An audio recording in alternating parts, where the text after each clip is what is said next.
The following program is a production of Robert O'Neill Enterprises and does not necessarily reflect the views of the Late Night Grin, its subsidiaries, or tonight's guests.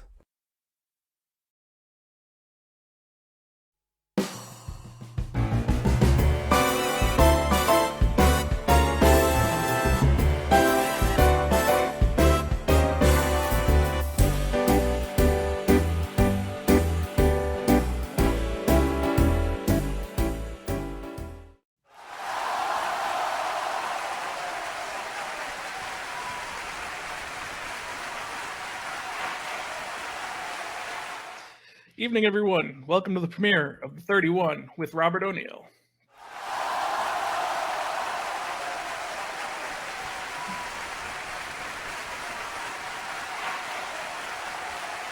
I know. It's been a long time coming, but finally, it's here, my very own talk show.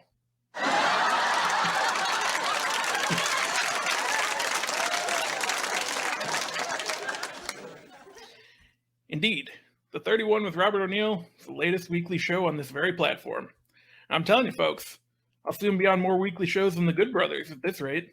Speaking of those guys, I actually call them the Bad Brothers. The Bad Brothers. Speaking of bad, though, how about Sasha and Naomi, huh? I mean, I don't really blame them. To be frank with you, I threaten to walk out on Joel Hobart every other day.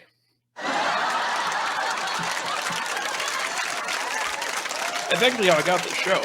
I'm telling you, once Oracle learns leverage, he's going to be on here every single night talking to you about WCW. Speaking of WCW, what's all this about Ric Flair? He's been in the news a lot lately. It's really insane if you ask me. I mean, if you haven't been following, Flair's heading back to the ring for one last match again. And worse yet, there's even rumors that it's going to be against the immortal Hulk Hogan. I actually call him the immoral Hulk Hogan.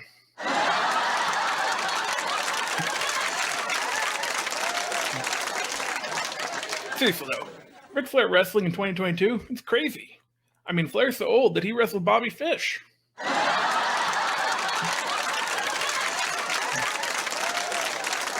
Fish, man, there's a character. They don't make him like that anymore. Real man's man. You wouldn't see Bobby Fish on social media these days. No way. He's too busy slamming cold ones with Harley Race.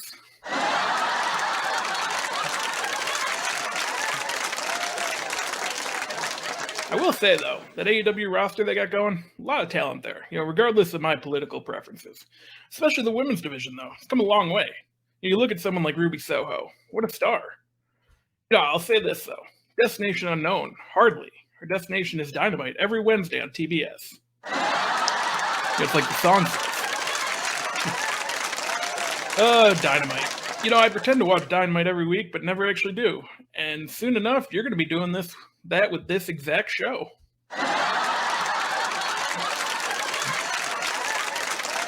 I get it, though. I'm self-aware to the general response, and honestly, you're not alone. To be frank, my own response wasn't that dissimilar. Never going to forget it. Shoot came to me. He said, hey, we're giving you your own show. It's going to be this whole big production.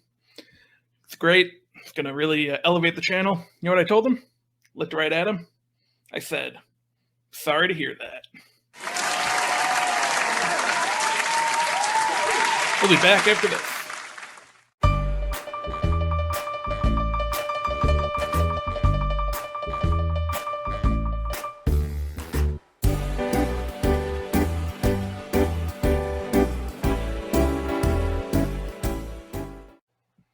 All right, welcome back. We are here with Sean Rossap from Fightful, first guest on the 31 with Robert O'Neill. Sean, we have a lot to get into. There's the MJF situation. There's our personal history. But first, how did you get into wrestling media? I always wanted to be a writer. If you look back at my high school yearbook, says I wanted to be a sports writer, but I like performing. I liked sports. So it would have been sports writing in some degree, but the sport that I happened to pick up when I got a little bit older was MMA. I felt like I was too small to be a pro wrestler. I still trained in it because I loved it an awful lot. But MMA was sort of that first thing that I could actively compete in. But injuries mounted up, and I did not want to be a guy that had a bunch of concussions by the time I was in my mid-20s. So I was like, you know what? I'll start to cover it. I'll start to write about it. But I was like, well, while I'm doing that, I'll write about pro wrestling. I've got a little bit unique experience. I've been able to train and things like that. I went to college for it as well, studied communications, then multimedia journalism, then convergent media. And I hit up Bill Apter, who was a guy that I had read a lot of his stuff from back in the day, the 90s. And I said, hey, I'd like to write for you. It's a personal goal of mine. And it was pro bono, so to speak, but it opened a lot of doors for me. And I'll always remember that. But that's pretty much the long and short of it, if you want to ask how I got my first job effectively. Now, I'm actually hearing that we are out of time. The monologue went too long. Really appreciate you coming on, Sean, and we'll see you next time, everyone.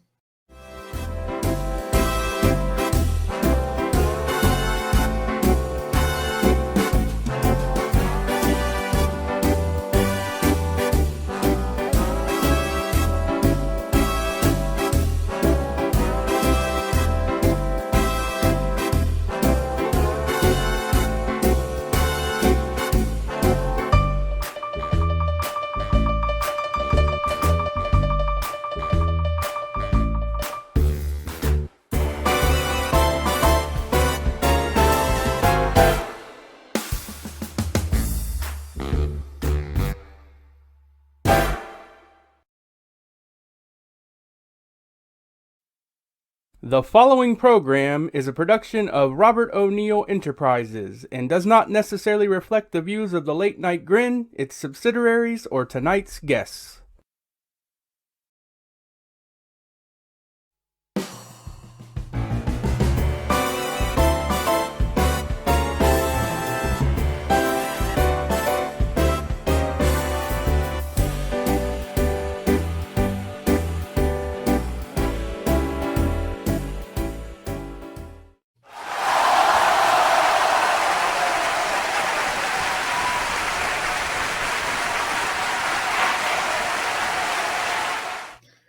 All right. Good evening, everyone. Welcome back to the 31 with Robert O'Neill.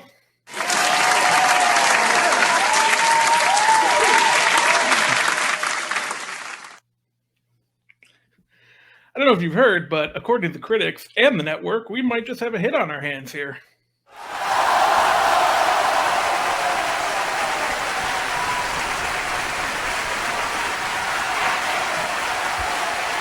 Don't worry, though, folks. I'm just getting started. There's no complacency here. In fact, I'm hoping to make this the greatest wrestling sequel since Bobby Lashley vs. Omos.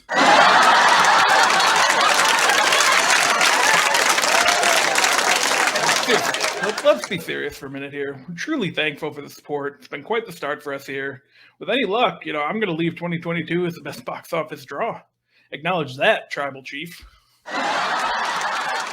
Yeah, and come to our island of relevancy. But really, with that being said, last week's show wasn't perfect, and, there's going to be some growing pains. It's fine. It is what it is. We just have to do what we got to do here. But I have a plan. I don't want to cut off our wonderful guest this time, so I'm going to be very humbly shortening this very monologue. And, going shorter for the boys, I think that's what Luke Gallows tells Scott D'Amore each and every week. Oh, man. Scott D'Amore, huh? Poor guy. He actually almost had this show on Impact Plus, but, they told me to be sharing the banners and the posters with Moose. Couldn't be me. Wasn't going to do that.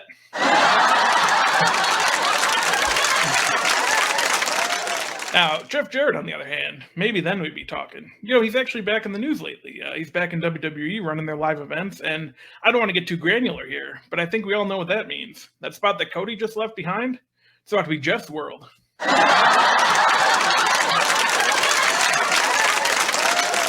Poor Cody, huh? The guy's a lunatic, but I gotta say, feels like we're being a little dramatic. You think wrestling with a torn pec is hard? You try podcasting with the Late Night Grin crew.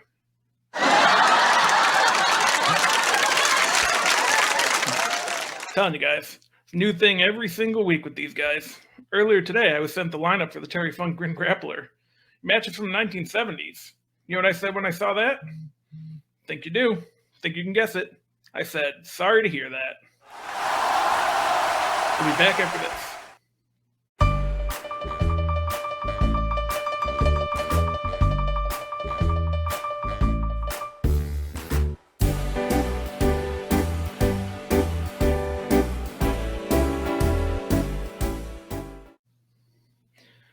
All right, welcome back, everybody. Joined by SP3 from True Heel Heat, and True Heel Heat. That kind of makes it seem like there's also true baby faces. And what I think is that we no longer live in a world of black and white. Rather, the landscapes become a canvas of muted grays, where good is indistinguishable from evil, and renegades receive a hero's embrace. And for a long time, a lot of people thought that I made that up, but I didn't. It's from the intro of In Your House Canadian Stampede, which incredible show. You got the main event of the Hart Foundation versus Ken Shamrock, Goldust, Legion of Doom, and Stone Cold. Just incredible match. Yeah. Great stuff. Anyway, so back to Shades of Grey. You know who else thought that was Cody Rhodes? Now, was Cody a true heel? I mean, in AEW maybe, but in WWE, he's definitely been a babyface. We did that Cody Rhodes roundtable on Fightful, and that was a great time. Fightful is actually how you and I met in the first place. We had that one corner three where I just ran out of stuff and just ran you down about the Lakers for a while. Speaking of Lakers, not the best year for them. Didn't really end well. I think Darvin Ham's going to be really good, though. I liked him a lot with the Bucks. I think he's going to be a really good fit for them. Speaking of the Bucks, Matt and Nick Jackson, are those guys true heels? Personally, I prefer FTR, but to each their own. Just big fan of FTR. I remember when people tried to tell me they were bad, actually, and it was wild, man. It was wild out here. So, with all that being said, how would you get into wrestling media? Oh, well, it's a very good story. I mean, it started all the way back in 2007. I'm sorry, I don't mean to cut you off, but I'm being told that we're actually out of time. So I will see everyone next week.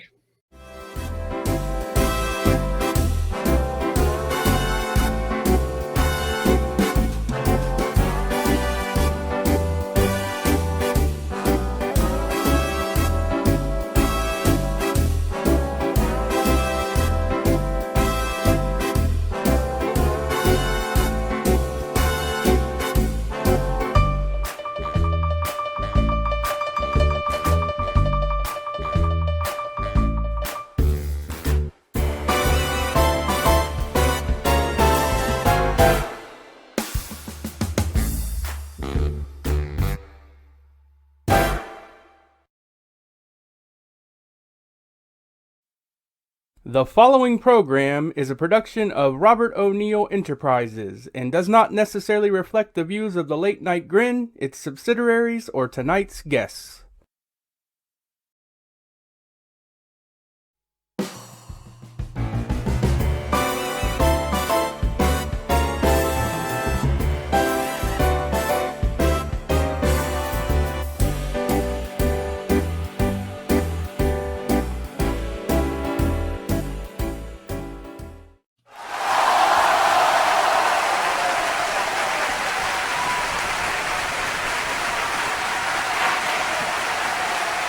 Good evening, everyone, and welcome back to another edition of the 31 with Robert O'Neill. Hell, that's how I feel, too. I hope you're all doing well tonight, and I must say, I'm fired up. After all, we finally reached the week of Forbidden Door.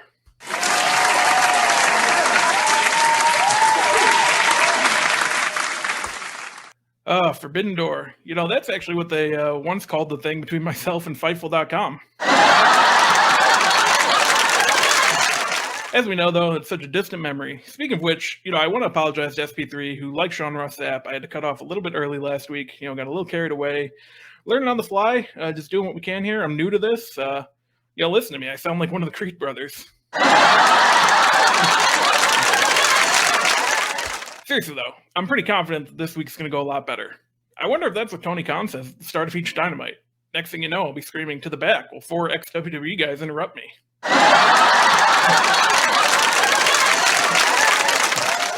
Speaking of great, I do want to show some love to Impact Wrestling, who celebrated their 20th birthday this past weekend. Yeah, 20 years of Impact. It's crazy. 20 years, huh? By that math, that's almost exactly 19 years and 11 months longer than God intended, but you get what you get, I suppose.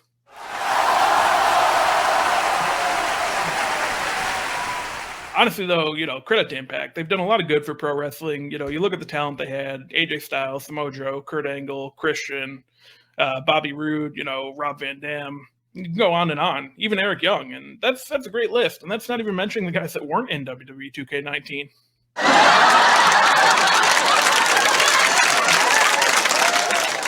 WWE 2K games, that was a time. I'm telling you, And you might not believe this, but about 3 months ago, a new one came out. It was actually a lot of fun.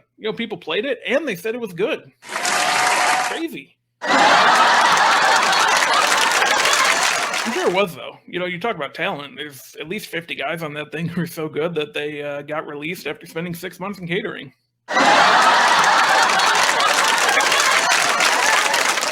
You should see the catering here at our studio, though. It's incredible. Trust me, there's not going to be any prison vignettes coming out of this place. Folks are too busy enjoying the food to worry about missing out on their lifelong dreams.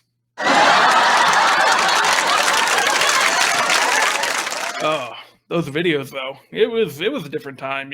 Buddy Matthews slamming himself against the wall, waiting 6 months free agency, in which he eventually would lose to TJP. He got there in the end, though, and, that's all that matters. I'd love to ask him what he thought at the time, though. Have Bud on the show, bring it up, be like, hey, when Court Bauer came up to you and said, I need you to put TJP over tonight, what do you say to that? I know what I would say, and I'm sure you know what I would say, too. Sorry to hear that. We'll be back after this.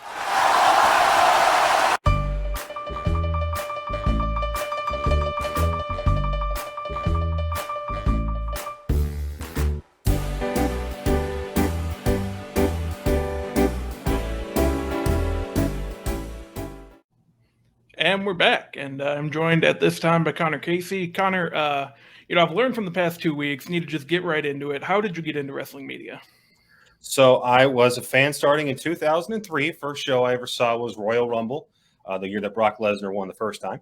And then kept watching along, got to 2007, started getting bored with the product itself, and then started looking around online and learned about sites like PW Insider, Wrestling Inc., PW Torch, the Wade Keller Daily Podcast. I think he still does it. And then, I went to school at Mizzou. I think you know a thing about that, Robert. And we did a little freelancing there. Get out of college, start working at Sporting News, helping them. And I can't help but feel like you're losing interest here. I'm losing you, but I'll get you back here, Robert. So after an unfortunate stint at the Mansfield, not unfortunate, that's incorrect. After a 2-year stint at the Mansfield News Journal as part of USA Today Network, I wind up here in Nashville working for comicbook.com, where I'm covering wrestling. And wow. So comic book, huh?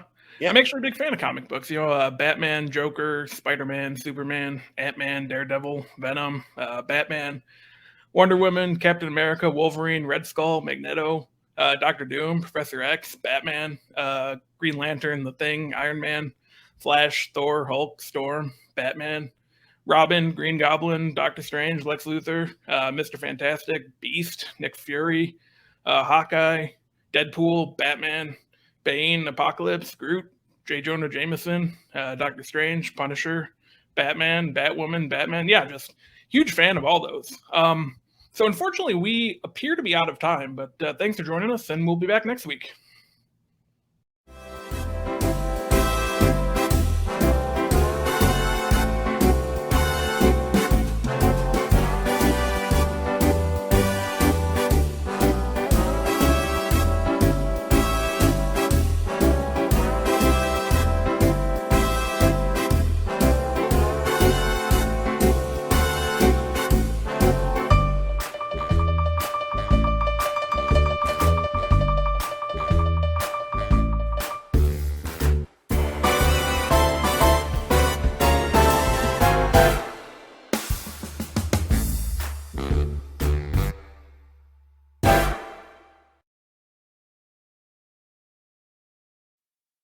The following program is a production of Robert O'Neill Enterprises and does not necessarily reflect the views of the Late Night Grin, its subsidiaries, or tonight's guests.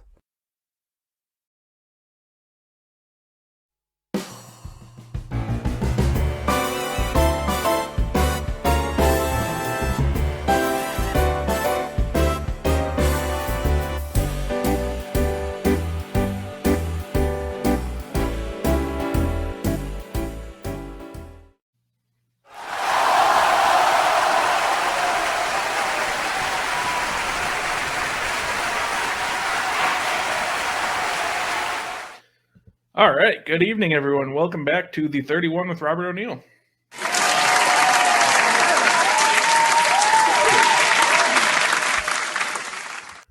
Yo, folks, it's been an incredible 3 weeks, but I'm delighted to say that honestly, I think this is going to be our most eventful episode yet.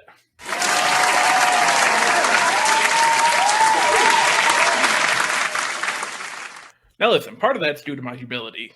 I'm not deluded. I know this show's not perfect. Come on now. Listen, we're still tinkering with the format around here, and so this week we're going to be making a change. Moving forward, we're going to have not just one guest, but two.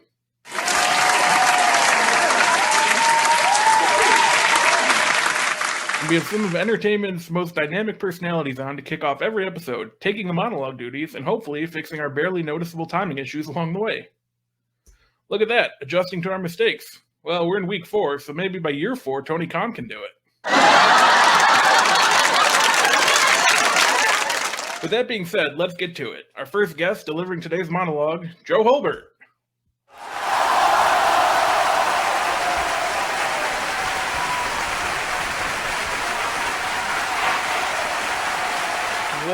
Well, ladies and gentlemen, I must say, it is an absolute pleasure to be here. Thanks for the introduction, Bobby. Great to be kicking off another edition of the prestigious 31. Let me just say, I think this may just be the best one yet.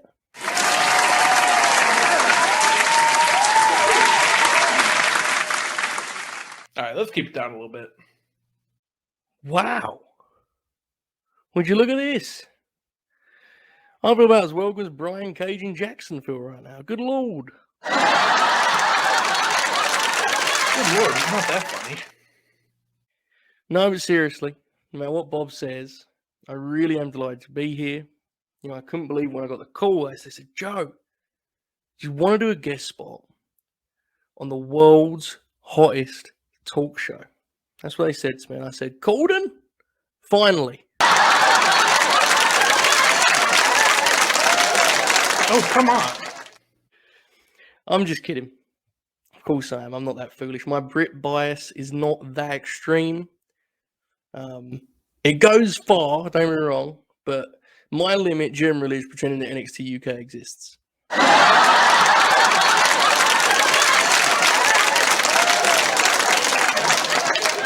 Okay, seriously, shut up. Yep. NXT UK. That's it. That's the joke.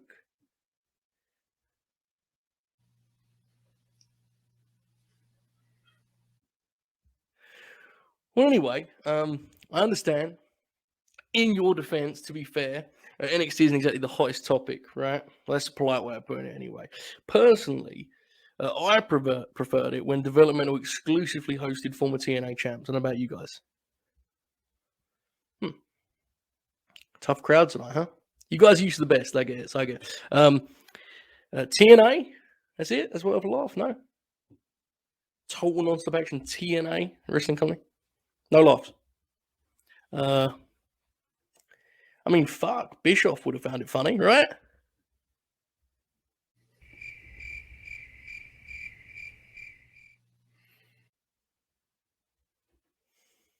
Vince Russo? Dude, he literally found it funny. He's the guy who came up with the name. He genuinely found it funny. You should find him funny, but he found the name funny. He got it and you didn't. Fuck. All right, okay, don't worry. I'll go. Hear this, right? TNA. Still nothing. Well, anyway. TNA once had this faction, right? Sports Entertainment Extreme. Sex. You know what, man? Fuck this. Fuck Bob O'Neill. Fuck the 31. Fuck all of this.